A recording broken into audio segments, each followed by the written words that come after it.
저희가 저번 방송 때 강원 산불 얘기를 했었잖아요. 아니나 다를까 저희 고성에 산불이 났었습니다. 그때 또 갔습니다. 정말 이 산 하나를 중심으로 소방차가 쫙 다 서 있는 이런. 한 50군데를 팠거든요. 이건 좀 큰 건인 것 같으니 현장을 가봐라. 이 상황에서 미군은 쏙 빠져 있는 거잖아요. 좀 처음부터 잘못된 구도에서 시작된 것 같아요. 네. 이거 편집하지 말아주세요. 네, 중요합니다. 다 방 빼고 임차인 다 나간 상태인데 또 네. 그 책임을 어떻게 묻겠습니까? 가장 큰 요인은 새벽에 바람이 잦았던 것. 두 번째는 그 소방 대응령을 발령을 해서 소방차를 소집을 하고 피해를 확산하는 저지에 효과적인 요인이 되지 않았었나. 의식해서인지 네. 모든 과정을 공개하겠다. 아직 남아있는 문제는 이 토양 오염 정화 비용을 네. 그러니까 누가 댄지.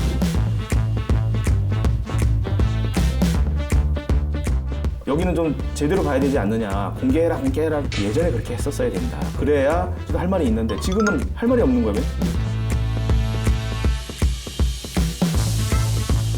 5년 동안 307건이 이 도내에서 발생을 했습니다. 정말 주의해야 되는 건데 보급을 했으면 대책 같은 걸 좀 마련해 줘야 되는데 그런 것들이 좀 부족하지 않았나.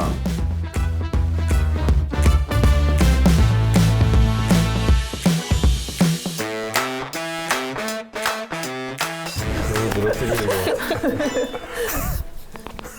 이게 뭐 요즘 편하냐? 요즘 일 근데 변호사님 없냐? 근데 진짜 2주에 뵀는데 많이 빠지신 것 같아요. 많이 뺐어요. 그죠? 네, 너무 힘들어요. 뭐 약 쓰세요? 아니요, 그리고 아침마다 공지처 띄고 있거든요. 근데 안경은 왜 갑자기? 노안이 와가지고. 요즘에 거의 이렇게 네모난 거는 거의 할아버지들이 많이 쓰시는 근데 스타일인데. 이게 뭐 난시도 좀 있고. 다초점이에요? 아니 이제 아직 그 노안 그거는 조금 이거 익숙해지면 하자 그러더라고. 근데 내가 보니까 안경점에서 이것도 마케팅인 것 같아. 그렇죠. 자꾸 팔아서 당하신 거예요. 아, 근데 안경을 처음 쓰죠, 태어나서. 처음 쓰지. 그런 나는 이제 그거하고 상관없는 건데 왜 우리 판결문도 보면 한 문장으로 돼 있어. 네. 이게 한 문장이 막 2페이지 막 하잖아요. 직업의 프라이드를 나타내는 것 중에 하나가 일반인들은 못 알아듣게 한다는 거야. 어려운 말씀. 어려운 말 쓰고. 그러니까 원래 사법 그 법률로 쓰는 문장들을 왜 이렇게 어렵게 써요? 이제는 근데 좀 세대 교체가 이루어지고 있어요. 그렇게 어렵게 쓰시던 분들이 이제 점점 은퇴하시고 이제 저 같은 젊은 사람들은 예. 비교적 쉽게 쓰려고도 하고 또 어떤 법원에서는 존댓말을 판결문에 지급하십시오. 뭐 지금은 지급하라.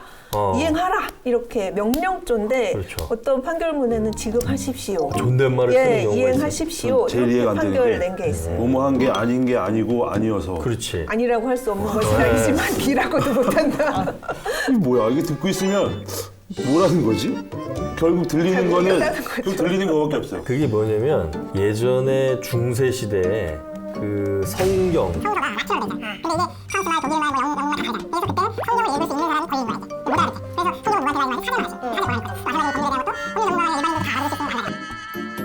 아니 근데 우리 세종대왕께서 나란 말씀이 중국에다가 사마띠 아니할세 이렇게 해서 만들었잖아요. 훈민정음 이렇게 또 아들 이름 한 자부심을 번도 느끼시는 거 부르시는 아니에요? 거예요. 만들었는데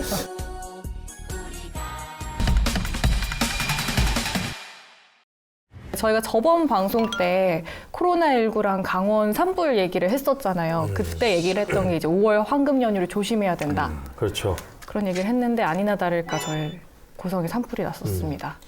그러니까 제가 이제 걱정하는 거는 이제 5월 6일 날도 안심할 수 없는 네. 거예요. 코로나19랑 산불이랑 초집중해야 될 시기가 다음 연휴가 되겠네요. 그렇죠. 네.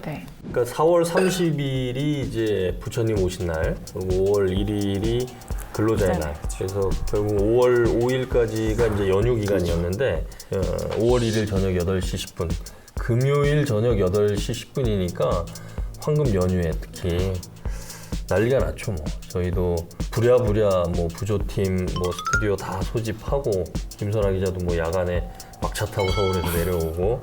그 다행스러운 거는 좀 초기의 진화가 좀 됐고 또 바람도 새벽 시간에 좀 많이 잦아들어서 다음날 바로 꺼서 피해는 지난해 발생했던 그 속초하고 고성 또 강릉하고 동해 또 인제에서 났던 동시다발적으로 났던 산불에 비해서는 피해 정도도 상당히 적었고 근데 참 좀 아쉬운 거는 온갖 언론에서 지금 양간지풍을 써가지고 양간지풍 심지어 경북 안동에서 난 걸 가지고 양간지풍이라고 기사 제목을 다는 언론이 있더라고요. 참 그게 좀 양간지풍은 전형적으로 강원도 영동 지역에만 해당이 되는 거죠. 서풍이 태백산맥을 넘으면서 동해안 쪽으로 세게 내달리는 그런 바람인데 아니나 다를까 올해는 좀 조용히 넘어가나 했는데 막판에 결국 발생을 해서 5월 15일까지로 원래 산불 조심 기간인데 5월 말까지 지금 연장한다고 하죠? 예. 제가 그때 또 갔습니다.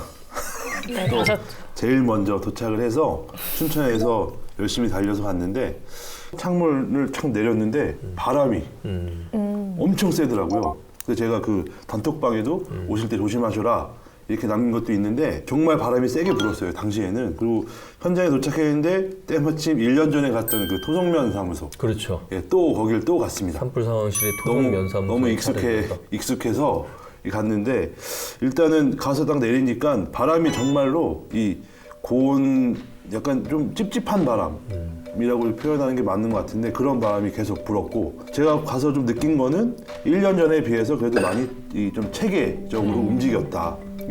지금 제가 상황실에 좀 있어 봤는데 상황실에서 되게 체계적으로 이렇게 좀 지휘를 했고 뭐 특별히 불을 끌 수 없는 상황이었기 때문에 뭐 할 수 있는 게 크게 없었어요. 소방차들이 또 때마침 다 올라왔고 제가 그 속초 그 고성 갈 때도 고속도로에서 소방차를 많이 봤고 휴게소에서 쫙 소방차들 서 있는 것도 많이 봤거든요. 그래서 아 올라오는구나 하고 이제 올라갔는데 정말 이 산 하나를 중심으로 소방차가 쫙 다 서 있는 이런 모습을 좀 볼 수 있었습니다. 예. 불이 저녁에 났잖아요. 그래서 또 이제 야간이니까 또 산불이 오래 가지 않을까 엄청 걱정을 많이 했었거든요. 그래도 다행히 다음날 오전에 꺼져가지고 그나마 좀 다행이었던 것 같아요. 그러니까 몇 가지 이번 고성 산불은 다행스러운 거, 뭐 피해가 난 건 할 수 없지만 다행스러운 게 여러 가지 요인이 좀 겹친 것도 있는데 저는 이제 개인적으로는 가장 큰 요인은 새벽에 바람이 잦았던 거. 그러니까 이 바람이 오전 내내까지 계속 그 강풍이 불었으면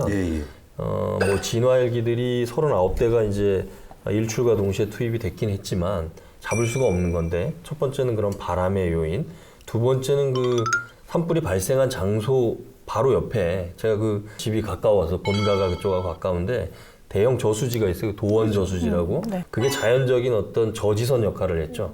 그리고 그 야산 주변으로 해서 소하천들이 어떻게 보면 산불이 넘어가는 걸 좀 막는 자연적인 어떤 저지선 역할을 좀 했고 그 다음에 또 한 가지는 우리 지금 소방관들이 국가직으로 전환됐잖아요. 그래서 모든 권한이 행정안전부 장관, 그러니까 국무총리가 행정안전부 장관 지시하면 행정안전부 장관이 소방청장이 전국에 소방 대응령을 발령을 해서 소방차를 소집을 하고 그러니까 이런 것들이 어떻게 보면 피해를 확산하는 저지에 기본적인 어떤 좀 효과적인 요인이 되지 않았었나 뭐 이런 생각이 좀 들어요.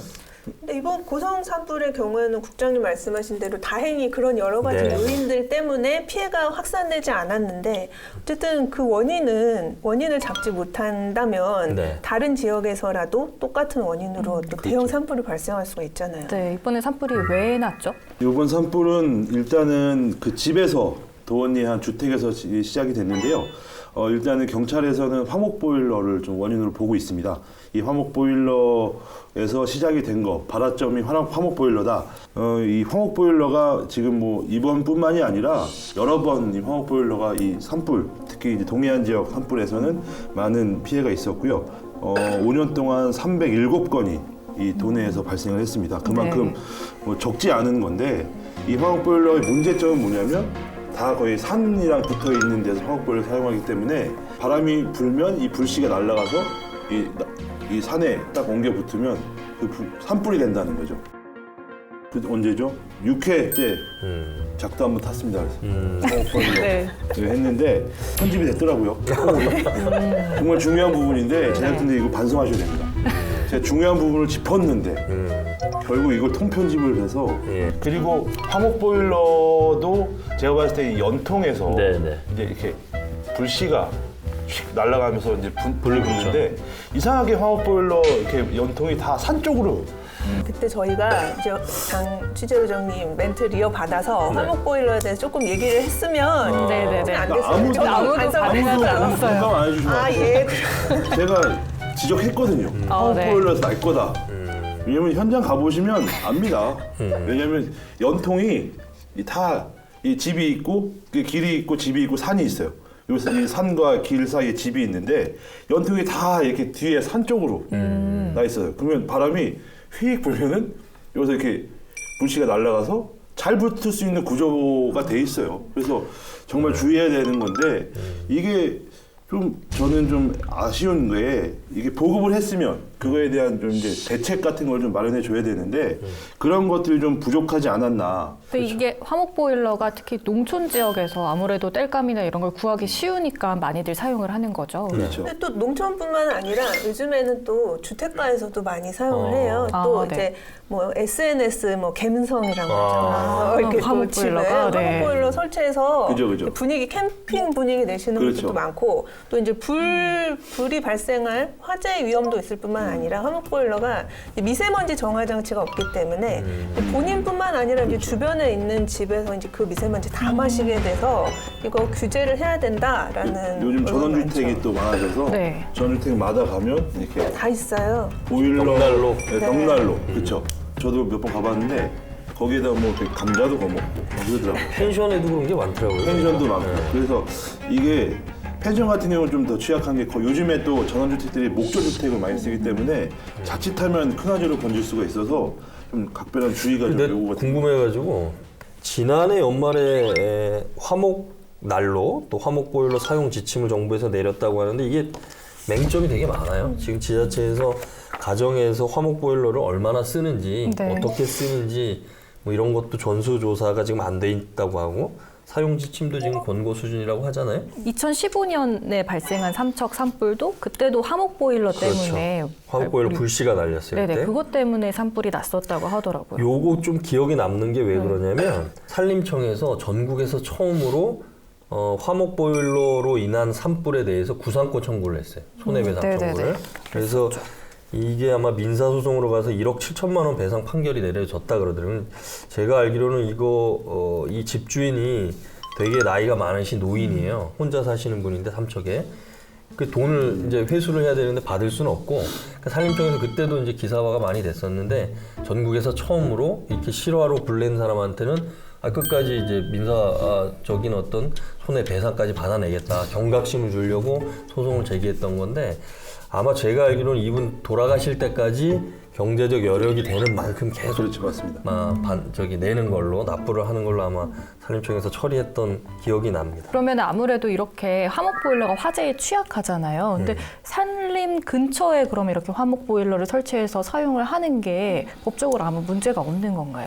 네, 일단 화목 보일러는 우리 법상 뭐 소방안전법이라든지 기타 법령에 뭐 제조 허가나 신고 대상으로 되어 있지 않습니다. 그렇죠. 그래서 이제 뭐 설치 기준이나 소방안전 규정 자체가 없기 때문에 부장님 방금 말씀하신 대로 지침을 내려서 네. 이런 식으로 조심해라라는 수준으로만 되어 있기 때문에 지금 문제가 되고 있는데 특히 화목 보일러 설치하는 사람들 중에 무자격자들이 굉장히 많아요. 아, 네. 네, 무자격자들이 시공을 하더라도 그걸 법적으로 규제하는 시스템 자체가 지금 마련되어 있지 않고 또 자동 온도 조절 장치라든지 보통 화목 보일러 설치할 때 이렇게 연통을 뭐 T자로 설치를 한다든지 해서 화목 보일러 설치 기준은 통용이 되고는 있지만 그게 지켜지지 않고 안 지킨다고 해서 뭐 법적인 규제도 없기 때문에 또 문제는 이제 보통 도시가스 같은 경우는 정기 점검 항상 나오잖아요. 네. 정기 점검 대상 자체가 아니에요. 그리고 지자체나 소방당국에서도 어느 지역에서 누가 화목 보일러 쓰고 있는지 지금 뭐 전수조사 전혀 되지 않기 때문에 지침이 어느 정도까지 내려갈 수 있을지 그것도 지금 의문이라서 결국에는 이 화목 보일러 자체가 법령 자체를 만들지 않는 한 이제 화재 위험에 항상 놓여 있는 사각지대에 놓여 있다라고 볼 수 있죠. 그리고 지금 이렇게 화목 보일러 말고도 농촌에서 뭐 쓰레기 태우기라던가 네네. 이런 것들 좀 문제되는 것들이 많이 있죠. 어떤 게 있을까요? 논두렁 태우기. 네네. 네, 논두렁 태우기는 우리 산림보호법상 이제 산림인접지역이라고 하면은 산림으로부터 100m 이내에 위치한 지역을 말하는데 그 산림인접지역에서는 불을 피우는 행위 자체를 금지를 하고 있고요. 네네. 위반했을 경우에 처벌 규정도 있습니다. 그리고 또 실제로 또 고양시에서 외국인 노동자의 풍등 네네, 맞아요. 굉장히 기억나죠. 큰 불이 났었잖아요. 이거 편집하지 말아주세요. 네, 중요합니다. 네. 그래서 풍등 날리는 거는 허용은 됩니다. 네, 소방기본법상 허용은 되지만 이제 뭐 그 소방서장이라든지 소방본부장이 그 화재 위험이 있어서 위험할 것 금지한다. 같으면 금지할 수는 네. 있게 이제 규정이 되어 있습니다. 그래서 풍등 날리는 것도 굉장히 사람들 쉽게 생각하고 되게 또 갬성이거든요. 조심하셔야 네. 되죠. 그 1월 1일 나가면 영동에서 풍등 많이 날리잖아요. 네, 바닷가에서 제가 한번 취재 갔다가 와 깜짝 놀라는 일이 있었어요. 풍등 날렸는데 바람씩 부는데 날아가다가 그 경포해변 소나무에 딱 걸리는 거예요. 아 그때 우리 촬영하지 않았어요? 네, 촬영했죠. 네. 이게 휙 날아가다가 딱 걸려서 막 타고 있는 거야. 그래서 근데 다행히 꺼졌는데 그게 떨어져서 밑에 이제 그 산에 떨어졌으면 불이 나는 거죠. 그런 경우가 있어서 풍등은 좀 조심해야 될 것 같아요. 이게 결국은 조금 이제 그 농촌 지역이나 시골 지역의 어르신들은 과거에 그 관성적으로 본인들이 그렇게 농사를 지어 왔단 말이에요. 논두렁, 밭두렁을 봄철에 태워야지만 병해충이 없다 뭐 근데 그게 사실 과학적으로 입증은 안 됐어요. 그 다음에 입산자들이 산에 올라갈 때 지금 다 산불 조심 기간에는 그 발화 원인이 되는 라이터라든지 이런 거 못 갖고 가게 돼 있고 그러는데 결국은 올해는 코로나19 때문에 입산자들이 많이 줄어서 산불 발생 건수가 우리 그때 줄었다고 네, 분석해봤잖아요. 근데 결국은 우리가 지금 요인들을 살펴보고 있는 건데 그런 논밭두렁 태우기, 입산자 실화 거기다 플러스해서 이제는 화목보일러도 제도권 안에서 좀 강력하게 관리하고 또 그분들이 그런 실화로 이어지지 않도록 그런 지원제 정책들도 빠르게 좀 마련됐으면 좋겠어요. 일단 이번 산불은 진화는 빨리 돼서 다행이지만 네. 앞으로 이제 예방이 중요하다 이런 얘기 그렇죠. 많이 하고 있죠. 이번에도 밤에 산불이 났습니다. 8시에 나서 결국 이제 야간 진화헬기가 없어서 결국은 밤새 태우는 정말 지켜만 보고 있어야 되는 상황이 발생을 했는데 야간 진화헬기가 빨리 좀 들어가야 될 것 같아요. 지금 뭐 보시면 2018년에 이 도내에도 이제 고성에 시범 배치가 한번 된 적이 있었습니다. 네. 이게 18년에 있다가 19년에 바로 없어졌어요. 이유가 왜요? 뭐예요? 예산이 너무 많이 들고 그러니까 일단 이게 민간 헬기 임차해서 났는데 예산이 너무 많이 들고 그리고 지금 안전 규제가 네. 너무 깐깐합니다. 그러니까 왜냐하면 그 위험한 거를 방지하기 위해서 만들어 놓은 건데 항공안전법에서 이 규정이 나와 있어요. 초속 5m 이하일 때만 네. 이 헬기가 뜰 수 있고 그리고 좀 애매한 게 낮에 충분히 지형을 보고 봐야지만 승인이 난다는 거죠. 근데 야간 운행 허가가 그죠? 근데 뭐 어디에 날 줄 알고 이걸 보고 있냐라고 하는 건데 그런데 지난달 26일에 안동 산불에서 네. 예. 예, 처음으로 이 야간 진화헬기가 이 실전에 투입이 된 적이 있습니다. 그래요? 이게 우리나라에서 개발한 수리온 헬기. 네네네. 이가 한 대를 투입해서 모두 4번 물을 뿌렸답니다. 이 8톤 정도를 뿌렸는데 그때 이 조종사들이 야간 투시형에 다 쓰고 또 그 헬기가 좀 좋나 봐요. 거기 보면 내비게이션처럼 이렇게 지형도가 이렇게 쫙 나와서 그걸 보고 물을 떨궜는데 예. 생각보다 좀 이게 좋아서 효과가 좋아서 지금 산림청이 2025년까지 야간 진화헬기를 10대를 도입할 계획인데 역시 문제는 예산이죠. 이 지금 말씀하신 것처럼 수리온 헬기는 이게 군용 헬기입니다. 그렇죠. 군용 목적의 어떤 항공기들은 높이 납니다. 낮게 날 필요는 없어요. 왜냐하면 적을 뭐 공격하거나 뭐 이런 어떤 감시를 하거나 이런 용도이기 때문에. 근데 우리가 이제 산불 진화하는 과정을 봤지만 산불을 끄기 위한 이런 진화 헬기들은 낮게 날아야 돼요. 물을 정확한 그 산불 지점에 투하를 해야 되기 때문에. 근데 문제는 뭐냐? 야간에는 지상에 설치되어 있는 것들을 일일이 다 육안으로 식별할 수가 없거든요. 그러니까 야간에 투입한다는 게 뭐 상징적으로 우리가 필요한 건 분명히 알겠지만 기술이 또 발전을 해야 될 그렇죠. 거고. 그래서 이런 부분은 조금 더 아마 관계 당국에서 고민을 아마 할 것 같아요. 그래서 야간 진화 헬기의 필요성과 그렇죠. 근데 이걸 운용했을 때 효용성 이런 것들 아마 종합적으로 좀 판단해야 되지 않을까. 서울시는 지금 이 소방 1호 헬기를 교체를 한답니다.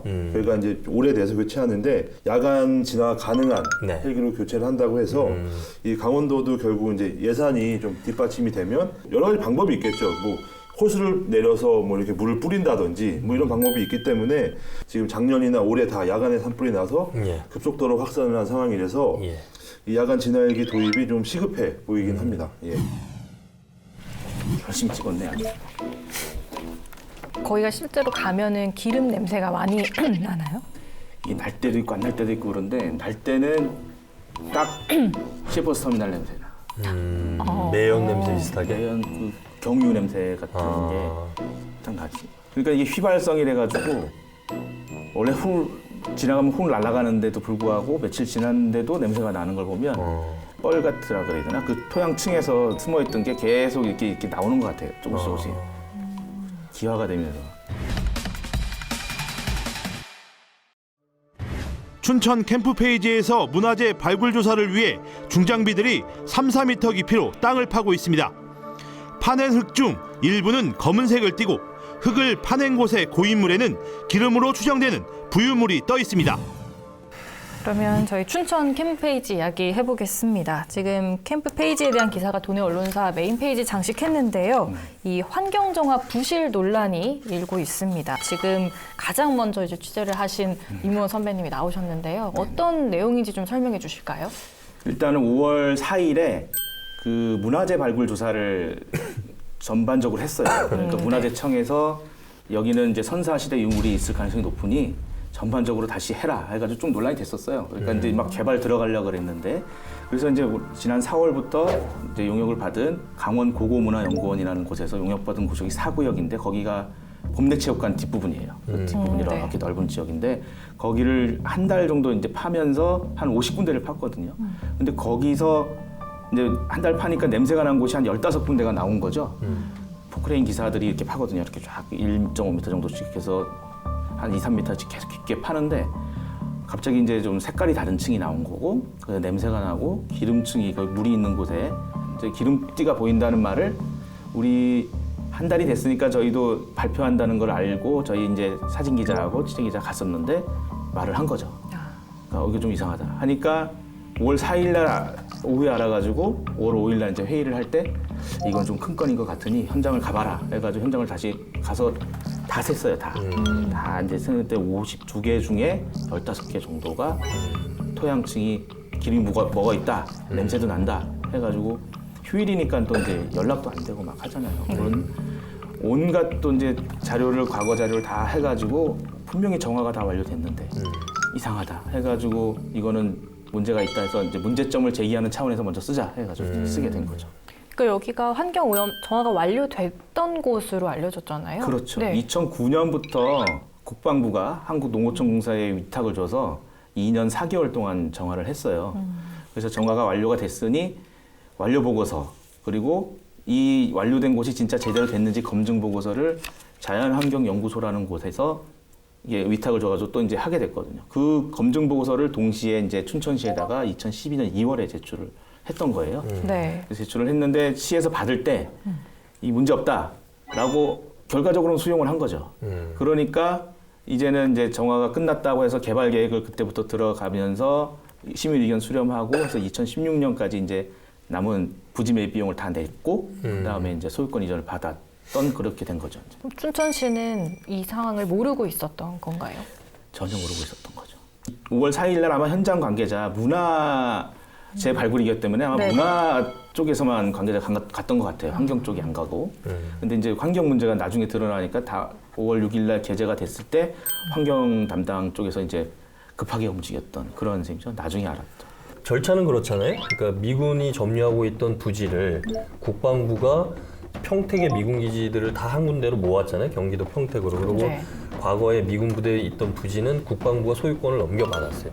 그 넘겨받은 소유권을 각 지자체에 매각하는 과정이에요. 그러니까 이 과정 속에서 그러면 원래 점유하고 있던 미군이 토양에 1차적인 오염의 유발이 있었으면 정화를 해야 될 거고 그 다음에 국방부가 그 땅을 넘겨받은 뒤에 다시 한번 조사를 하고 오염된 곳이 있으면 정화를 했겠죠. 그러고 나서 이제 지자체에 매각을 한 건데 이미 토지 대금을 다 내고 그 당시에 국방부가 한국농어촌공사에 의뢰를 해서 정화 작업까지 완료를 하고 완료한 내용을 춘천시에다 통보를 한 거고 춘천시는 그걸로 해서 그러면 가름을 하고 일단 토지 대금을 완납한 뒤에 소유권을 넘겨받은 거고 그럼 다시 이제 조사를 하는 건가요? 이제 재조사 여부는 지금은 이제 기사가 나가자마자 춘천시에서는 시료를 바로 채취를 했어요. 그 지점에 대해 의혹 네. 지점에 대해서 해가지고 도보건환경연구원에다가 의뢰를 했고요. 네. 동시에 그 시료를 동시에 한국농어촌공사에서도 자체 검사하겠다고 자체 분석하겠다고 가지고 갔어요. 근데 그 나오는데 그 기준이 이제 우리가 알고 있는 그냥 상식적으로 이게 오염됐다 하는 기준이 아니라 되게 상당히 세부적으로 돼 있거든요. 이제 토양 뭐라고 했죠? 토양환경보전법. 네. 그 기준에 대해서 설명 한번 좀 설명해 해주실까요? 우리 토양환경보전법에서는 이제 사람의 건강, 뭐 재산이나 동물, 식물의 생육에 지장을 줄 우려가 있는 토양 오염의 기준에 대해서 이제 따로 규정을 하고 있는데요. 환경부령에서 정하고 있습니다. 그 환경부령에서는 굉장히 그 물질에 대해서 구체적으로 규정을 하고 있어요. 예를 들면 뭐 카드뮴, 구리, 비소, 수은, 납, 아연, 니켈, 불소 이런 식으로 물질을 딱 정한 다음에 구역을 나눕니다. 1구역, 2구역, 3구역. 1구역은 뭐 자연 녹지 구역, 뭐 3구역은 공장 구역 해서 허용 기준이 굉장히 이제 세부적으로 규정이 돼 있거든요. 만약에 뭐 재조사를 한다고 하면은 우리 환경부령에서 정한 토양 오염 우려 기준에 맞느냐 안 맞느냐 그 차이에 따라서 결정이 되겠죠. 그렇죠. 19년, 그러니까 지난해 하반기에도 오염 민원이 제기됐다가 그렇죠. 네네. 9곳에서 시료 채취 분석을 했는데 3곳에서 일부가 나오긴 나왔어요. 근데 그 당시에도 토양 기준치의 10% 미만이다. 그래서 재조사를 해야 될 수준이 아닌 걸로 판단이 내려진 거잖아요. 그러니까 오염 정도가 심각하지 네, 않다라고 나왔거든요. 그러니까 이번에도 사실은 지금 채취된 시료에 대해서 근데 지금 의심이 남는 거는 그 채취된 시료가 제대로 그러면 시료를 채취한 거냐? 그렇죠. 그죠? 또 그다음에 그것만 가지고 그럼 재조사 여부를 판단할 수 있는 거냐? 아니면 더 파봐야 되는 거 아니냐? 뭐 이런 건 어떻게 그렇죠. 봐야 돼요? 그래서 사실 정화 과정이나 네. 검증 과정이나 시료 채취 과정을 네. 투명하게 오픈을 해야 되는 게 상당히 중요하다고 보거든요. 네. 당시에 우리 춘천 캠프 페이지가 2009년부터 11년에 할 때는 소유권이 아직 우리한테 넘은 게 아니고 국방부 소속이었잖아요. 네. 소유였기 때문에 군사시설이라는 명목으로 아예 철책을 치고 정화를 했었어요. 그래서 당시에도 환경단체나 시민단체에서 네. 여기가 미국 캠페이지가 미군 부대, 반환 미군 부대 기지 중에 상당히 오염도가 높아서 100배 이상 나온 지점도 있었거든요. 아. 기준 오염도에. 네. 그러니까 여기는 좀 제대로 봐야 되지 않느냐. 공개해라 막 그랬기 때문에 잠깐 오픈 이벤트식으로 잠깐 열어가지고 뭐 국회의원이나 도의원이나 이렇게 와서 잘하고 있다 해서 농어촌공사에서 공개를 했었어요. 네. 그때는 뭐 제 생각이지만 잘된 것만 했지 않았을까 하는 네. 그렇죠. 무작위로 한 건 아니에요. 그러니까요. 그러니까 이게 지금 캠프롱처럼 논란이 되고 막 이슈가 되니까 전면 오픈하겠다 이렇게 됐잖아요. 예전에 그렇게 했었어야 된다. 그래야 국방부도 할 말이 있고 신천시도 할 말이 있는데 지금은 할 말이 없는 거예요. 왜냐하면 그때 폐쇄적으로 했기 때문에. 근데 지금 제가 좀 전에 말씀하신 그 아홉 군데 중에 작년에 했던 3군데 10% 수준이라는 거는 석유의 탄화수소 그거 같은데 네. 일단 기름 유출은 됐다는 게 맞고 지금 발견된 것도 거기서 100m 안팎의 거리예요. 아. 그러니까 비슷한 부분에 이미 작년에도 비슷한 사례가 나왔으면은 좀 더 예민하게 자체 검증을 들어갔어야 되지 않느냐 하는 게 이제 제 생각인 거죠. 근데 사실은 이게 이해가 안 가는 거는 그러면 그 당시 2012년 2월에 국방부에서 네네. 환경오염 정화 완료 통보를 했잖아요. 그 보고서 상에는 문제가 없다는 거 아니에요? 그렇죠. 근데 지금은 계속 민원은 계속 발생을 하고 있는 거고 그러니까 2012년에 검증 보고서를 받을 때 네. 그걸 너무 믿은 게 아닌가 일단 싶고요. 검증을 다시 한번 해봤어야 되는데 그러니까 왜냐하면 춘천시가 당시에도 검증 과정에서 하도 요구가 나오니까 우리가 자체적으로 전문기관에 의뢰해서 자체 검증하겠다고 발표를 했었어요. 예. 했는데 안 했어요. 왜요? 네. 안 한 거에 대해서 지금 관계자들이 다 바뀌었으니까 답변을 못 하는데 그 당시에 네. 그래서 그러면 그때 자체 검증을 한다고 했는데 결과가 혹시 결과 보고가 있느냐 했더니 못 찾겠다고 하더라고요. 그렇기 때문에 그 당시에 만약에 소유권 이전이 2010년 됐으니까 되기 전까지 앞으로 개발하려면은 뭐 면밀하게 해가지고 우리가 자체 검증하겠다는 거 를 좀 추진을 했으면 네. 국방부에서 했는데도 200억 원인데 네. 우리 한 거 말고 뭐 의심구역 하면 그렇게까지는 안 들 수 있었는데 좀 아쉬운 부분이죠. 그게. 근데 이런 부분에서 만약에 제조사가 들어가서 오염 정도가 일정 부분이라도 기준치를 넘었다 그러면 춘천시 입장에서는 돈 주고 산 물건에 하자가 있는 거잖아요. 네. 근데 일반적으로 뭐 매매 물건에 하자가 있으면 하자다 뭐 책임 묻는 건 당연한데 네. 이제 좀 이 사건은 좀 특이하죠. 이미 춘천시는 소유권 넘어온 상태고 그렇죠. 또 그 보고서 자체가 이제 예. 다 완료됐다라고 예. 되었기 때문에 제가 볼 때는 그 이후에 발생한 거 아니냐 이런 식으로 또 문제가 될 수도 있고 우리 책임이 아니다. 국방부가. 네, 그렇죠. 그러니까 그게 춘천시에서 그 해라. 당시에 오염이 된 건지 네. 반환 이후에 오염이 된 모르는 건지를 거예요, 그거는. 그거는 니네가 입증을 해라 이렇게 할 수도 있겠네요. 말은 그렇게 할 수 있지만 말도 안 되는 거죠. 이게 무슨 말이 안 되는. 그때 그거 우리한테 옮겨와서 무슨 개발 행위를 했어요. 뭐 거기에 뭐 누가 들어갔어요. 전혀 없었단 말이죠. 결국에는 이 비용 문제는 뭐 춘천시 아니면 국방부에서 이제 해결해야 될 텐데 네. 궁극적인 주체는 미국이거든요. 네, 이 그렇죠. 상황에서 미군은 쏙 빠져 있는 거잖아요. 네, 우리만 지금 다투고 소파 있는 거죠. 규정에 그 부분이 나와 있는 건 어떻게 됩니까? 소파 이제 한미 주둔군 지휘 협정 네. 4조에 보면 네. 네. 이제 이 원상 회복 의무를 부담하지 않는다. 원상 회복 의무를 보상하지 부담하지 않는다. 않는다. 그러니까 왜냐하면 우리는 네. 미군이 주둔하기 전의 상태 그렇죠. 이게 원상이라고 보면 미군이 토지를 반환하더라도 미군한테 원상 원래 있었던 상태로 돌려서 반환해줄 의무는 의무는 없고 없어요? 네, 그리고 어. 보상 의무를 지지 않는다. 이렇게 딱 4조에 규정이 돼 있습니다. 이 소파 자체가 조약이기 때문에 불평등 조약이잖아요. 그렇죠, 그렇죠. 근데 그 당시 상황에서는 네. 어쩔 수 없이 수용을 했던 거고. 왜냐면 우리는 예, 미군이 그렇죠. 필요하니까 남북한 예, 예, 대치 예. 상황이고 그 이후로도 이제 이 소파 불평등 규정을 네. 환경 문제에 있어서 그러면 누가 이 비용 부담하고 누가 책임질 거냐에 대해서 굉장히 많은 논의가 있었지만 네. 교묘하게도 이 소파 자체를 개정하진 않고 네. 예를 들면 양해각서, 네, 뭐 합의서 뭐 이런 네. 식으로 이제 조금 수정이 되어 왔거든요. 예. 그런데 이제 그 소파 자체가 개정이 안 됐기 때문에 미군에서는 우리는 그냥 무조건 4조, 4조를 주장해서 책임이 없다. 기본 원칙은 책임이 없다라는 거고 뭐 협조한다. 뭐 이런 식으로 이제 뭐 피해 가고 있는데 실제로 우리 춘천시 같은 경우는 이미 뭐 미군 다 방 빼고 뭐 이제 임차인 다 나간 상태인데 또 예. 그 책임을 어떻게 묻겠습니까? 좀 처음부터 잘못된 구도에서 시작된 것 같아요. 네. 그러니까 2003년에 주한미군의 반환 공여지에 대한 환경조사와 오염치유 협의를 위한 절차 합의서라고 소파에 한 조항을 넣긴 넣었어요. 왜냐하면 그 당시 아시겠지만 우리 괴물의 소재라도 했던 2000년 용산 독극물 무단 방류 사건이 네. 있고 그 다음 해에 우리 원주에서 캠프롱 기름 유출 사건이라고 해서 난리가 났었어요. 그러니까 미국에서도 이제 그래 그럼 환경 문제 우리가 한번 반환을 하게 될 때 우리가 1차적으로 정화를 해서 반환을 하마라고 한 게 이제 요 규정이에요. 그래서 절차를 합의하겠다 해서 그러면 그럼 너네가 정화를 해서 주겠구나 우리 기대를 했었는데 네. 기준이 달랐던 거야. 아 미군이 우리가 걔네가 정화하겠다는 기준하고 우리가 희망하는 기준하고 차이가 났던 거예요. 상당히 차이 났던 게 뭐냐면 인간 건강에 아주 지대한 위험을 미치는 그것도 좀 한 말씀해 주세요. 네, 그게 그런 이제, 정도의 기준이었어요. 네, 이제 환경 보호에 관한 특별 양해 각서에서 인간 건강에 대해서 널리 알려진 급박하고 실질적인 위험을 초래하는 오염에 대해서만 우리가 책임을 지겠다.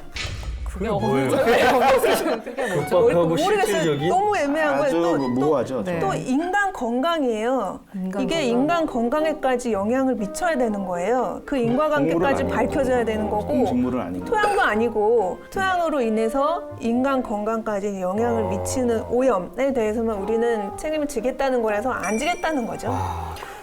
그래서 드러난 게 그래도 지하 유류 탱크나 이런 건 우리가 없애고 뭐 이렇게 일부 부대 시설 같은 거 뭐 탄피나 뭐 이런 거 다 치우고 뭐 이 정도 하겠다 8개 조항을 합의를 했다고 해서 제시를 했는데 우리는 토양 오염 아까 그 환경 보존법 네. 그 기준에 맞추면 안 된다고 갈등을 했는데 네. 결국은 우리가 졌어요. 아, 결과적으로는 왜냐? 얘네가 우리는 이거 다 하고 이렇게 밖에 못 한다 하고 통보를 했는데 거기를 우리가 고집을 피우면 네. 그 이외의 한미 관계에 상당한 영향을 미치는 그 국방부가 뭐 있었던 거예요. 그러니까 그거를 그냥 받아들일 수밖에 없는 셈이죠. 그래서 그 이후에 반환 기지의 모든 정화 책임은 그 당시에 국방부로 넘어간 셈이 된 거예요. 아.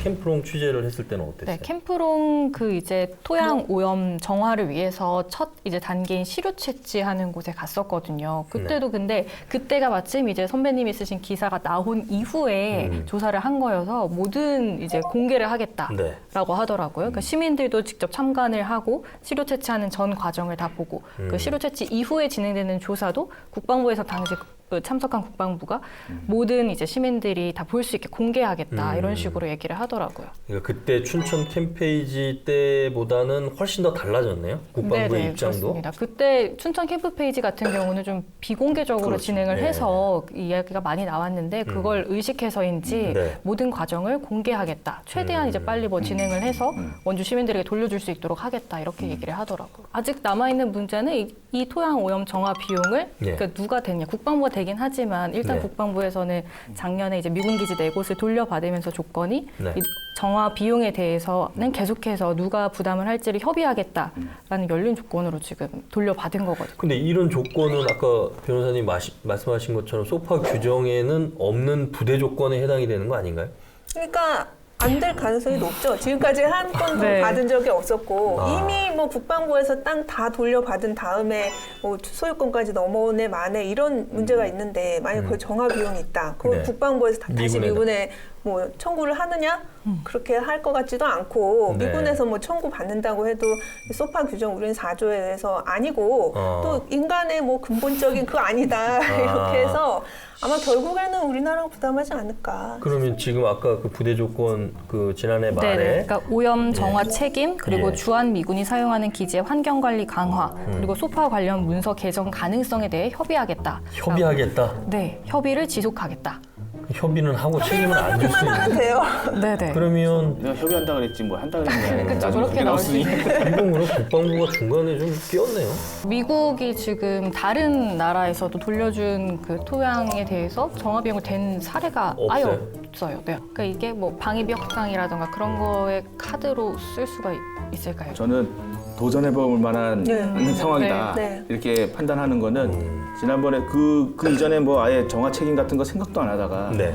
독극물 방류 사건 이슈되고 전국적으로 이슈되고 다 들고 일어나니까 한 발 물러서 가지고 협정서 뭐 하나 만들겠다 이렇게 했잖아요. 네. 계기가 하나 생기면 충분히 이 협상 카드를 올릴 수 있고 지금 방위비 협상도 있고 코로나19에 잘 대응하고 우리 진단 키트도 있고 뭐 여러 가지 마스크를 마스크 보내준다고 좀 하고. 보내주고 하여튼 여러 가지 이럴 때 정부가 좀 이 아주 전폭적으로 그 협상 카드로 내낼 건 다 내놓으면서 얻어내야 되지 않느냐. 이만큼 좋은 우리가 진짜 가치를 우리 재산을 보호할 수 있는 기회가 없지 않나 이런 그런 그러면 생각이에요. 원주 캠프롱 옛 미군 부대 기지 정화 관련해서는 네. 앞으로 그러면 국방부가 정화 작업, 그러니까 물론 이제 시료 채취해가지고 분석부터 하겠죠. 그런 쪽에는 그러면 강원도나 원주시나 이런 쪽이 같이 그럼 공동 네네, 참가를 모두가 합니까? 참여를 하더라고. 그때 현장에서도 이제 예. 원주시라던가 한국농어초공사 국방부 모두가 참여를 해서 진행을 하더라고요. 일단은 7월까지 이제 복원 계획을 세우고 12월부터 정화 예. 작업에 들어간다고 하더라고요. 아. 정화 작업이 뭐 원주시는 한 1년 정도 걸릴 거다라고 보고 있긴 하지만 네. 이게 좀 어느 정도 지금 오염이 됐는지도 파악을 모르잖아요. 해야 되니까 네. 더 오래 걸릴 수도 있을 것 같긴 합니다. 네. 헤드라인 뽑아보겠습니다. 이제 또 저의 시간이 온 건가요? 네, 변호사님 내가 기준 있으실까요? 좀 일목요연하게 정리를 해주셨으면 좋겠어요. 아. 정리. 네. 어려울 수 있는 주제이기 때문에 이 미군 부대 부지 영원한 금단의 땅일까? 이것과 관련한 헤드라인을 뽑아주시면 됩니다. 아, 이모은 기자 먼저. 와 이거 먼저 하면은 나중에 할 거 없는지도 모르는데. 저는 네. 이제 야구를 좋아해서 그런지 몰라도 네. 미군 부대 반환 끝날 때까지 끝난 게 아니다. 아, 그렇죠. 맞습니다. 맞아요. 네. 완전히 끝날 받아내야 때까지 된다. 끝나야 된다. 뭐 좀 간단하게 미군 부대 정화 작업 각계 관심, 시민 건강이 우선이다. 이렇게 먼저. 네. 일관성 있어.